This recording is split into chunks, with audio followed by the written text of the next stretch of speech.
Hi friends, Bhogi పండుగ రోజు మా అత్తగారి ఇంటి దగ్గర మేము పప్పు బియ్యం పొంగలి వండాను, పచ్చిపులుసు చేశాను.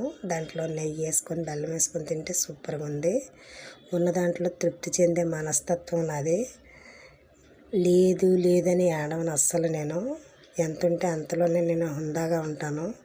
ఎవరికైనా లేకపోతే వీలైతే నాకు చేతనైతే పెడతాను, అంతేగాని వాళ్ళకి ఇది ఉంది అది ఉందని నేను అసూయ పడను. అంటే ఈ పండుగ ద్వారా నేను ఈ విషయం చెప్పాలని చెప్తున్నాను.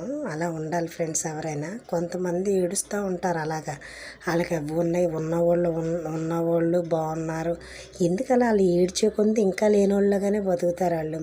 మనం బాగానే ఉంటాం, వాళ్ళు అన్నట్టు దేవుడు పైబడి చూస్తుంటాడు. మనం ఇంకా ఉన్నవాళ్ళమే, ఇంకా ఘనంగా ఉంటాం. లేనివాళ్ళు లేకుండా ఉంటే, మంచితనం ఉంటే వాళ్ళు బాగుంటారు. మంచితనం కుళ్ళుతనంతో ఉన్నారు, ఇంకా కుషించిపోతారు. ఇది మాత్రం సత్యమే.